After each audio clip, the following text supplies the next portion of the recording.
As we continue in Proverbs, there's some pretty famous statements, like pride goes before destruction, or, as is echoed both in Proverbs and later in the Bible, God gives grace to the humble, but he resists the proud. What sounds like pride and humility are a pretty important issue for us to consider, don't you think? Though we also have statements like this: lay up for yourselves treasures in heaven. We're told you should want to make a difference for Christ, to have an impact. We're told don't waste your life. So how do we live out? On one side, people say, don't be proud. Pride leads to destruction. And on the other side, don't waste your life. Live a life that matters. How do we guard, in other words, against pride on the one hand and complacency on the other hand? As we look through Proverbs, we're going to find both the pattern of the condemnation of pride, the recognition of how it harms us, and then we'll also find over and over the teacher in Proverbs holds before you the fact that you should want to leave a godly legacy.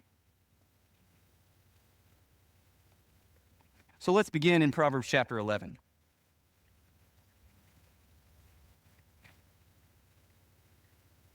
First, we'll look at pride overall, and in Proverbs 11, chapter 2, or verse 2, it says, when pride comes, then comes disgrace, but with the humble is wisdom. We find this principle: pride humiliates us, humility honors us. Throughout Scripture, that's what we find as a pattern. And our world is full of examples. Don't we love this? When we see our entertainment stories, we see books, we see movies, the stories we love, the villains are always arrogant. And we like to see them lose. You know, it's funny. We watch a guy who's arrogant and we think, well, he's over the top. But when we examine ourselves, sometimes we find tastes of that same pride. In fact, I'd say we always find at least a taste of that same pride. We all love a good underdog story. It's baked into us. We've said throughout Proverbs, these patterns are of wisdom. They're just patterns God's put in his world. You don't have to like them. They're just there. One of the patterns is that when we see arrogance, we think, I kind of hope one day they get taken down a notch. It's just one of the patterns. And it's stated here as a proverb that when pride comes, then comes disgrace. But with the humble is wisdom. Now, there it could just sound like, well, this just happens. If you're proud, things just happen to you. It ends badly for you. But actually, it's more than that. God is involved in this process. We see that in the verse I quoted earlier. God resists the proud. He doesn't just say, if you're proud, bad things just happen to you. It says God resists the proud. Or if you turn over a few chapters to chapter 15 and verse 25, the Lord tears down the house of the proud, but he maintains the widow's boundaries. Aren't you glad God cares not just for the proud, not just for the group that looks like they have it all together or they have the status, but he takes the widows who were among the most vulnerable people in that society. And he says, you try to oppress a widow, you try to take boundaries usually referred to like their land, what they own. You try to take that land, God says, I will be the one who fights for her. And the proud tries to maintain their own house, and God says, I will tear it down.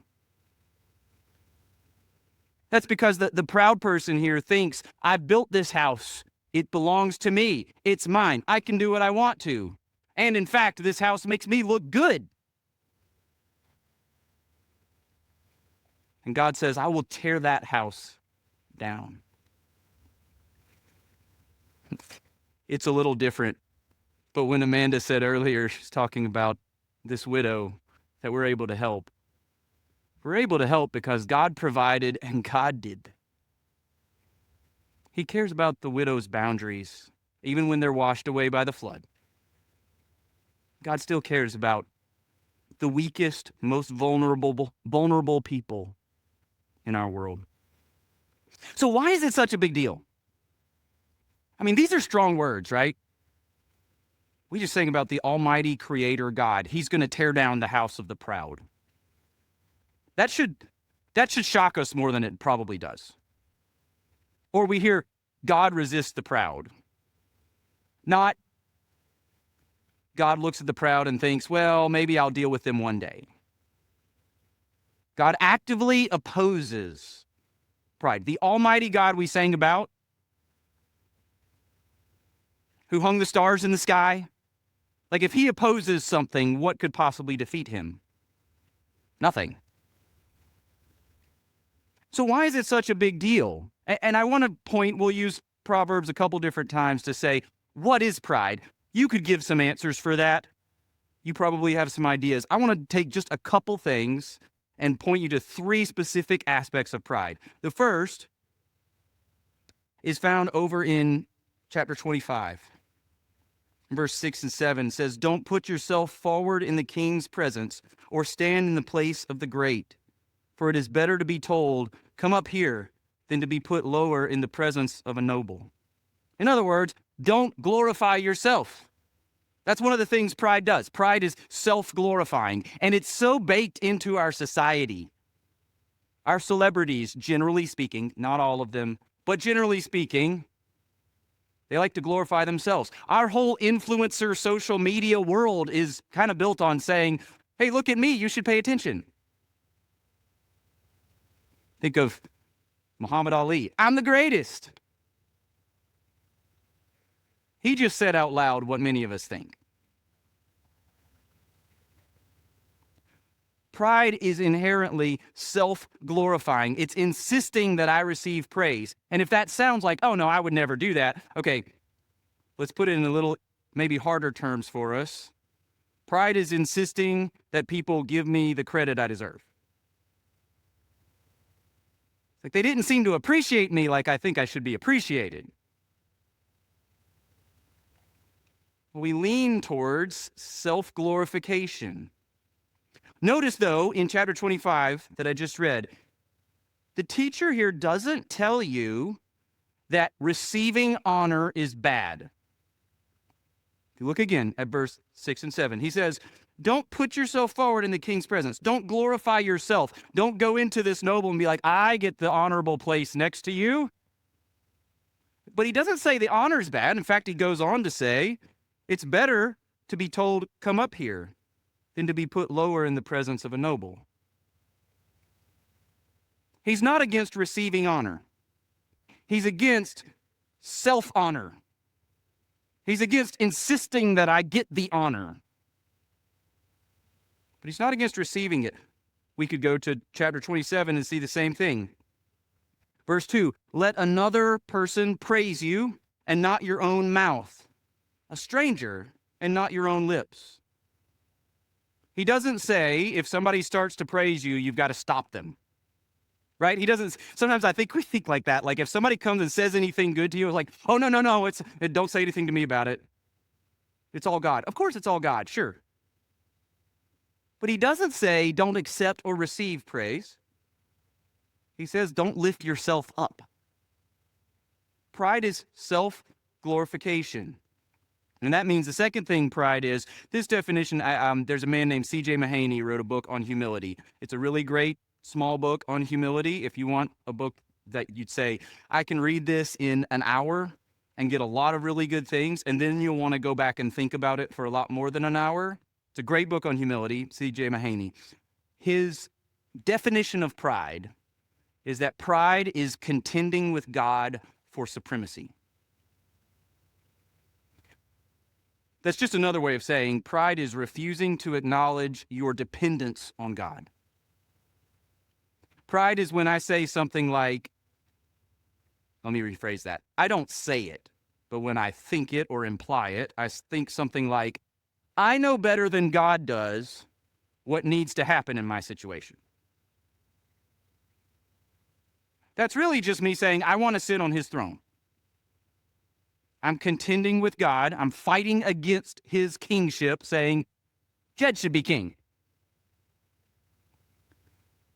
It can show up in some subtle ways. It might show up in bitter anger. You say, I deserve better than the treatment I've been getting. What are you really saying? You're saying, God, the way you've worked out these relationships is not best. My way's better.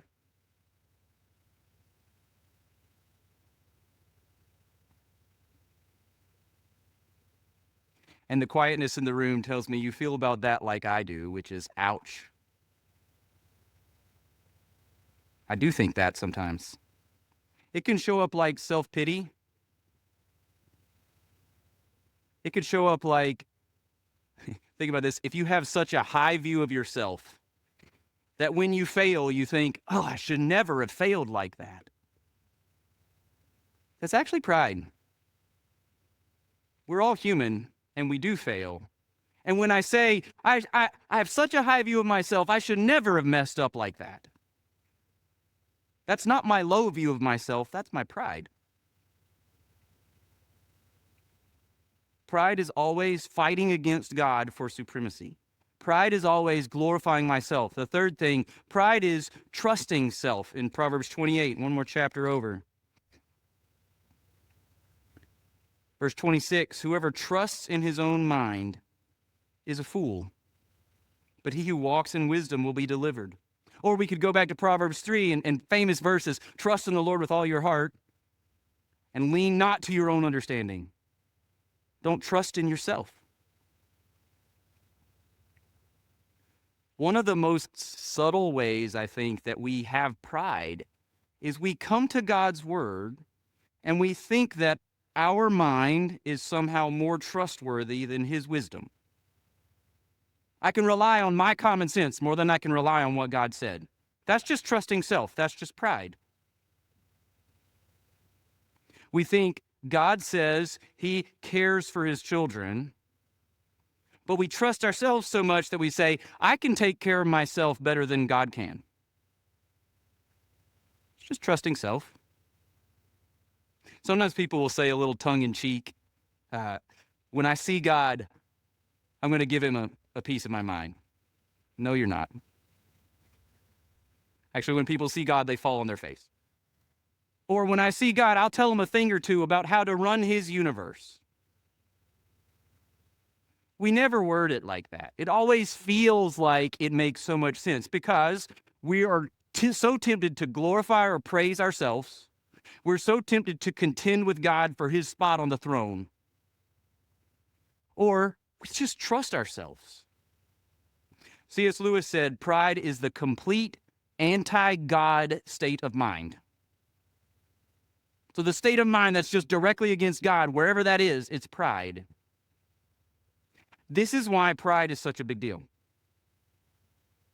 This is why when it says God will tear down the house of the proud, he is actively opposed to the proud person. Because it is claiming, trying to rob God of his glory and claim it for myself. It's trying to trust myself instead of God. It's trying to sit on his throne instead of him.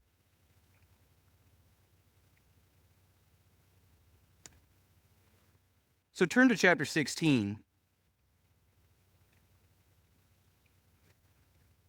And if I asked you for a proverb about pride, this is probably the first one many of us would think of. Verse 18, pride goes before destruction, and a haughty spirit before a fall.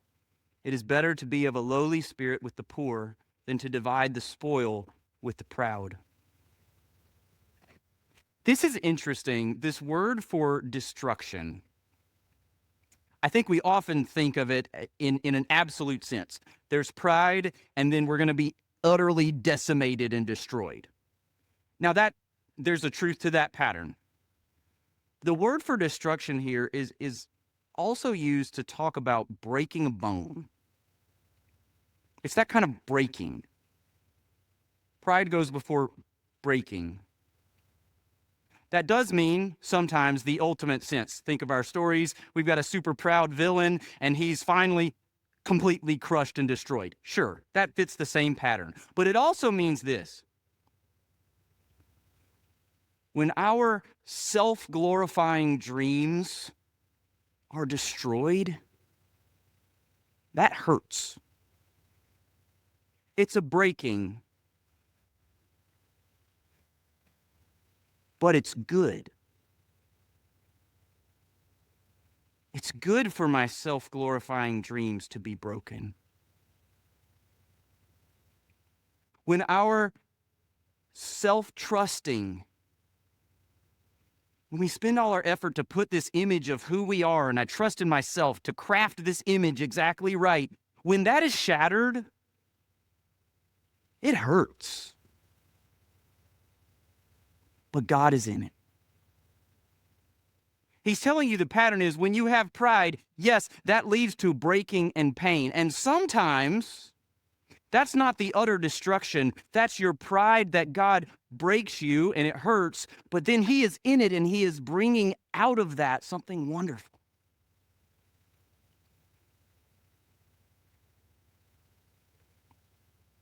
I was reminded, thinking about this, of a few years ago, the worst experience preaching that I've ever had. And I could tell you what day it was. And it was because I was trusting in myself. I didn't know it at the time. It took me a little bit to figure that out.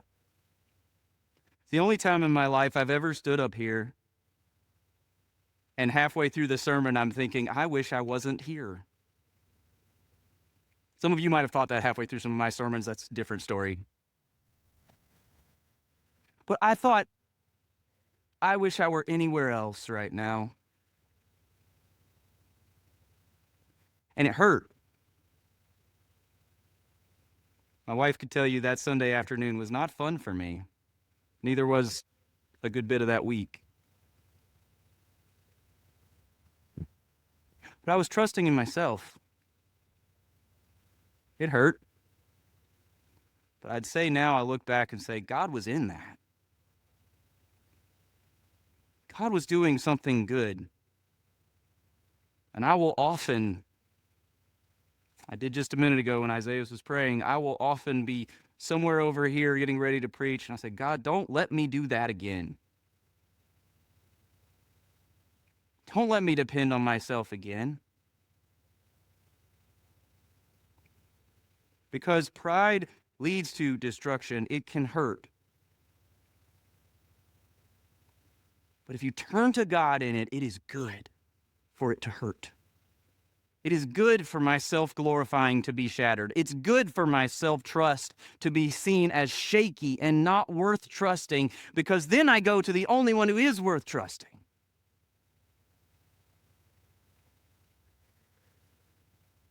Pride's a big deal because it's against God in every way. So you might say, well, if I need to guard against pride, now what do I do? Well, before we talk about that, I want to suggest a couple forms of false humility, because I think sometimes, I know this, Satan is so clever, he'll be happy to have you think, yeah, I hate pride, I'm going to fight it. As long as you don't fight it by humbling yourself, he's fine. So there's false forms of humility. Number one would be a form of despair or self-loathing. The opposite of pride is not hating yourself. That's the kind of attitude that says, I'm just awful, I don't deserve anything good anyway, or I should have done better in this situation or that situation, so I'm just going to hide, I'm going to escape, I'm going to numb myself. We're really just saying, I have such a high view of myself that I should never have made these mistakes. That's not humility. Romans 12, Paul says, don't think more highly of yourself than you ought to think, but think with sober judgment. He doesn't say, make sure you think you're absolutely awful in everything. He says, think with sober judgment. And then the rest of the chapter says, you have some pretty amazing gifts. So use them. if I give in to the kind of pride that leads to despair and self-loathing, I don't go use my gifts. I hide in a corner. That's not humility. Humility is bowing before God. That's not rejection or hatred of self. That's false humility. A second kind of false humility would be a lack of confidence or a belief you can't do anything well. We're all wired that way sometimes. If you've walked with God for a long time, you think, I know I don't want to be proud. And so somebody comes up and says, hey, what you said was really helpful to me spiritually. And we can think, oh, me, really? Oh, I'm not very good. And then we just don't step into encouraging the next person. No, God has given you gifts. Use them. Use them with confidence.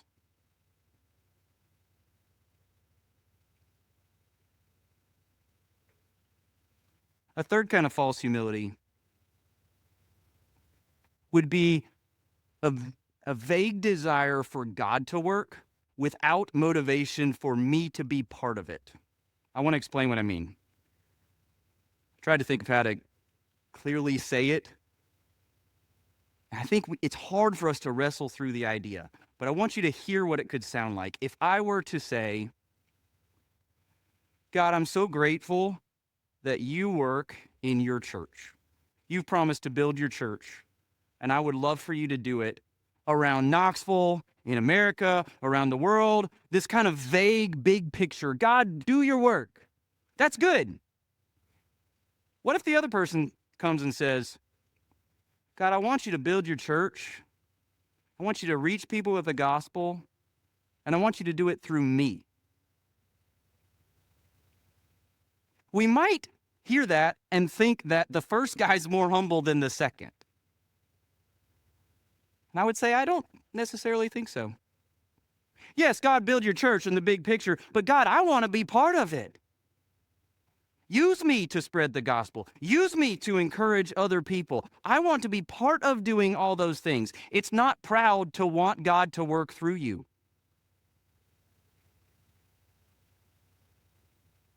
And sometimes, by false humility, we think that it is.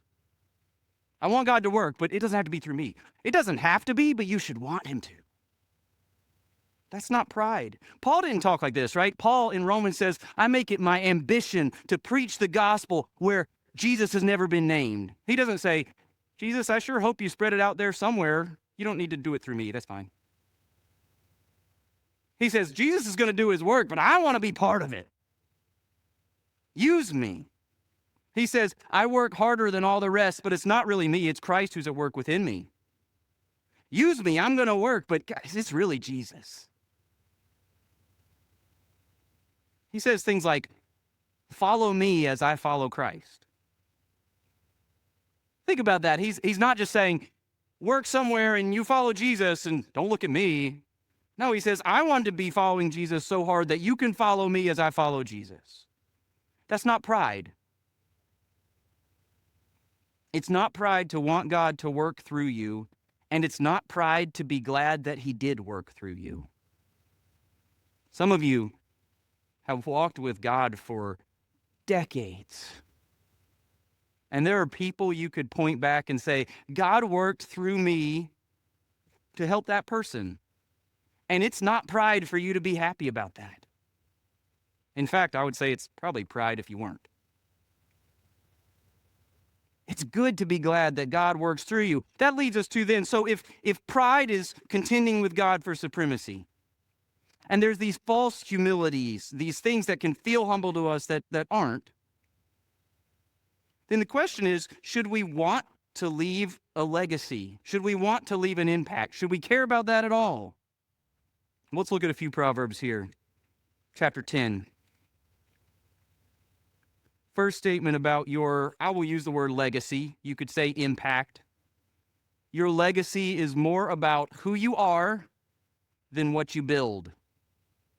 Your legacy is more about who you are than what you build. Proverbs 10, verse 6 says, blessings are on the head of the righteous, but the mouth of the wicked conceals violence. The memory of the righteous is a blessing, but the name of the wicked will rot. He doesn't tell you anything about what this righteous person accomplishes in their life. That's not the point. What he tells you is they're rightly related to God. They're righteous.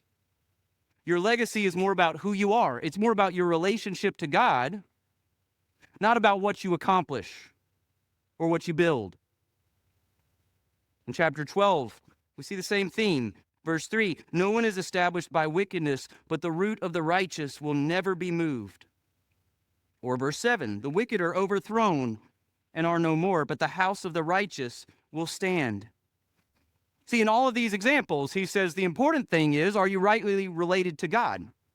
That's the part of your legacy that matters more than what you build, more than what you accomplish. But notice the way he reasons. Take chapter 12, verse 3, for example. He tells you, no one is established by wickedness, but the root of righteous will never be moved. You're supposed to hear that and think, I want to never be moved. Right? You're supposed to hear it and think, that's a good thing. I should want that in my life. Verse 7, the house of the righteous will stand. You're not supposed to think, well, it doesn't matter to me if my house stands or not. That would be false humility. You read this and you say, God says the house of the righteous will stand. I want to leave an impact. I want to leave a legacy. I want my house to stand. I want my root to not be moved. This is just one of God's patterns in creations. If you pursue a right relationship with him, he promises there is a good, godly legacy, an impact that's left behind. And by the way, you leave a legacy no matter what. You leave an impact no matter what. The choice isn't, do I leave one or not? The choice is, what legacy do I leave? Notice all these examples, he doesn't give you a third category. He says, here's the righteous, here's the wicked. He doesn't say, here's the people who didn't care about leaving a legacy. You leave an impact no matter what. And it's primarily about who you are or your relationship to God, not about what you build and accomplish. But it also includes what you build or accomplish or your impact. In chapter 13, verse 22, a good man leaves an inheritance to his children's children, but the sinner's wealth is laid up for the righteous. Now, the inheritance a good man can leave is far more than money. But it includes money because we see the second half of the verse says the sinner's wealth is transferred to righteous. So your inheritance, your money, your things that you accomplish, your reputation, all of this is part of what you leave, part of what you give, part of the impact you have on others. And the book of Proverbs doesn't tell you you shouldn't want to have an impact, you shouldn't want to leave any of that stuff. No, it holds before you, this is good. Now here's God's pattern for how you can leave a good legacy. Chapter 14, verse 11. The house of the wicked will be destroyed, but the tent of the upright will flourish. I love that contrast. The house that looks all established, that looks like wealth and luxury, the house of the wicked is not going to last. But the tent that looks more temporary, the tent of the upright is actually going to flourish. So your legacy is more about who you are. You're related to God. But it also includes, what kind of impact do you leave? What do you accomplish? Those are good things to pursue. I'm going to make a statement that might sound a little controversial, and then I'm going to show you why I say it. You should be motivated by a desire for legacy or honor. I didn't say solely motivated by that, but you should be motivated by it. I want to show you 3 verses. Proverbs 15, verse 33. The fear of the Lord is instruction in wisdom, and humility comes before honor. Go to chapter 18, verse 12.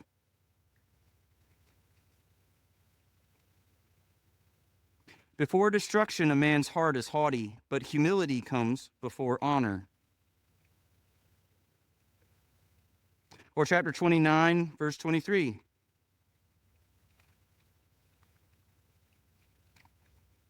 One's pride will bring him low, but he who is lowly in spirit will obtain honor.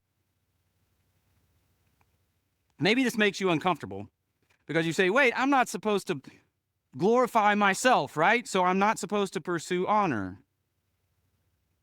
You're not supposed to glorify yourself, but that doesn't mean you're not supposed to desire honor. If you read those 3 verses, do you think God intends for you to read them and say, well, I'm sure don't want any honor.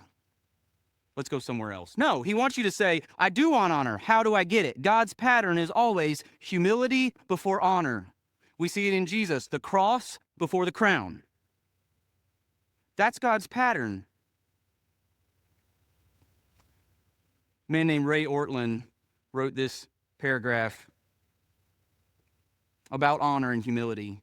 He said, everybody wants to write the next mega hit. Everybody wants to be successful. Nobody wants to be a zero. For a person created in the image of God to be a zero is unbearable. And God himself wants to honor us. I'll pause. He doesn't want to honor you by putting you on his throne. But he does want to honor his people. Ortlund continues. Here is the climax of his gospel in Romans 8. Those whom he justified, he also glorified. That is not our proud overreaching. That is the grace of God. Believer, God is not out to make you mediocre. God is out to make you spectacularly glorious. But he does it through humility. You should be motivated by honor, but not by lifting yourself up to get it, by pursuing humility and trusting the God whose grace is so great that he doesn't leave you mediocre. So that one day you hear words of immense honor.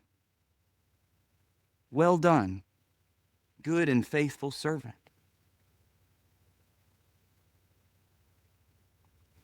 In Proverbs 20,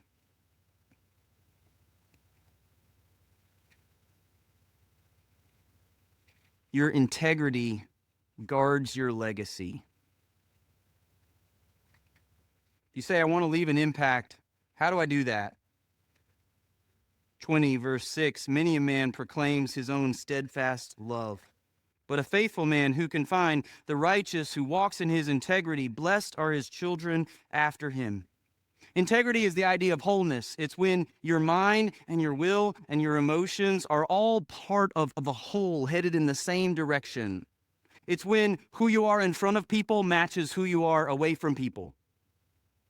It's the kind of peace of wholeness that you get with that when you're the same person with your wife, your kids, your family, your coworkers, your neighbors, your church family, because you're whole. You love God with your heart, soul, mind, and strength, and so you're one. I thought of a specific example several years ago when my mom passed away. I remember one of the things that struck me, and I had never thought about it while she was alive, but I thought it was really easy to know what Mom wanted us to do. She wanted us to carry on by loving God and loving each other. Why was it so easy to know that? To know, here's how I honor my mom, by loving God and loving family especially. Because she had the integrity that her whole life was about loving God and loving people and loving family. Her integrity guarded that legacy, so it wasn't confusing for us to come along and say, how do we live like she wanted us to live? She left an impact because her integrity was seen.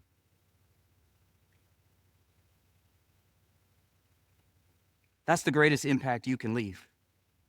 That you're wholeheartedly for the King of the universe, your Savior. We should desire to live such a life of integrity that everybody who comes after us says, I know what they were about.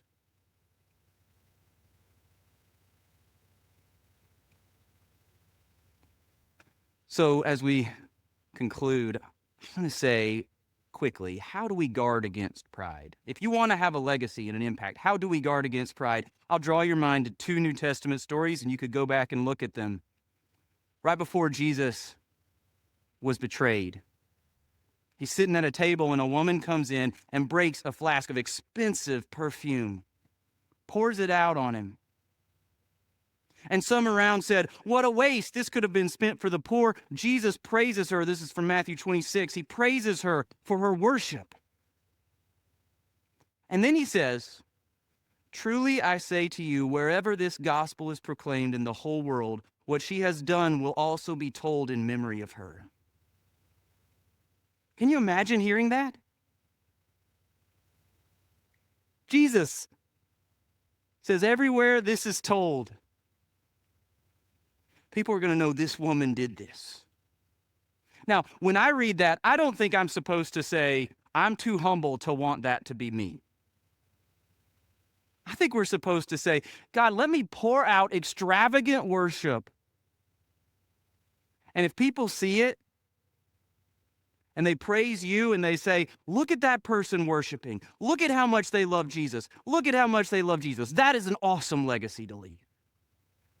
We should want that. So we want to guard against pride, leave a legacy of worship, not a legacy of self-praise.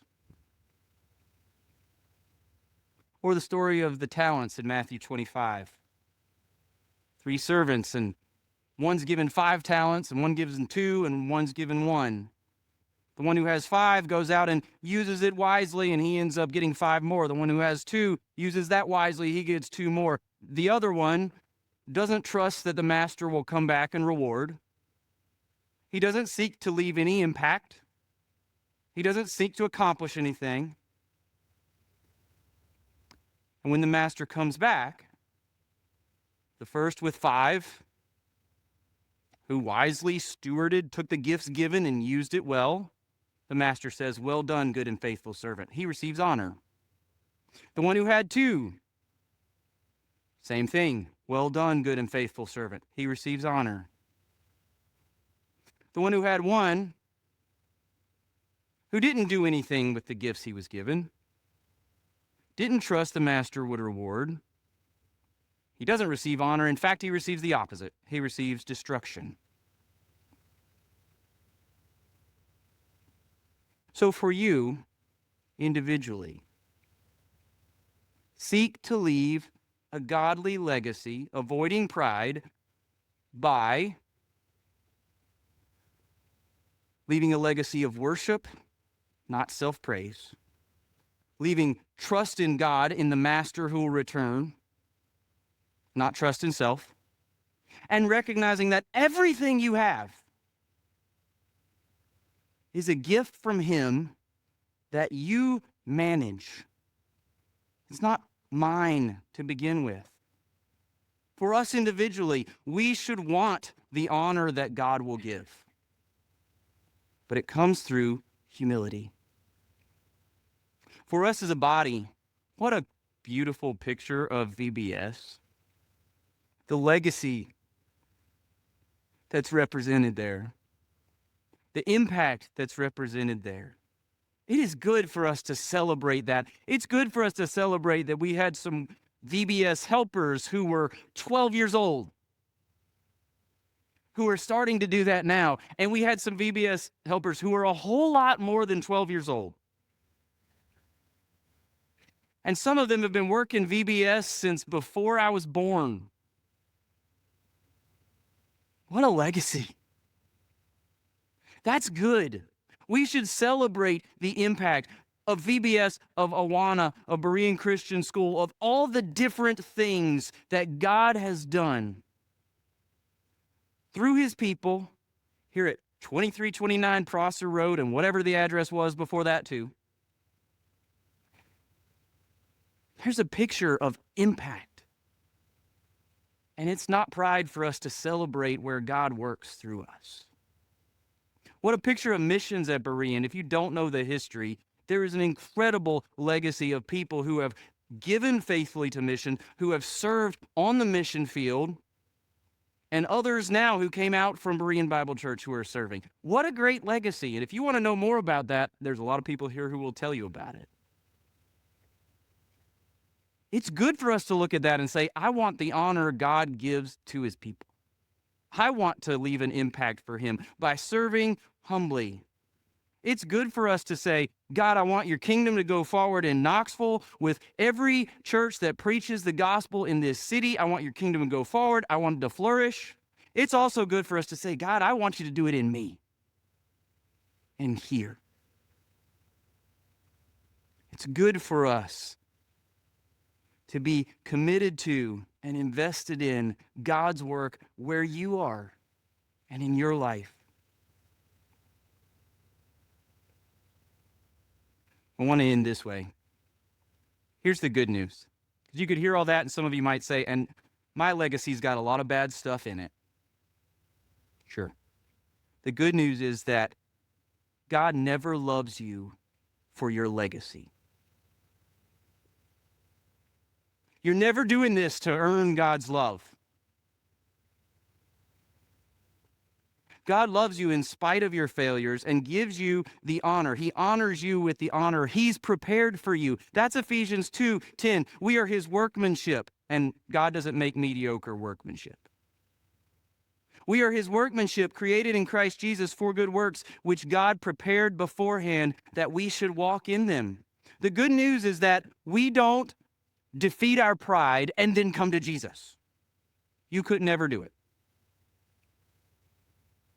Instead, you come to Jesus saying, Jesus, I'm proud, but I want to be humble like you.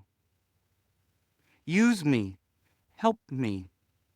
The best way to find humility is to come to Jesus and let your heart be melted by his beautiful, undeserved grace. And if you humble yourself, if you seek to worship Jesus and manage the gifts he's given, steward the gifts he's given well, if that's the legacy you pursue, God's promise is that he will honor you. After humility comes honor. If you want to not waste your life, trust everything on God's promise that says, if I pursue him, my life is not wasted. I will hear God's honor. Risk everything about your life on God's promises, and he will be true to you. I invite you to close your eyes. Just respond to God in prayer, and then we'll close.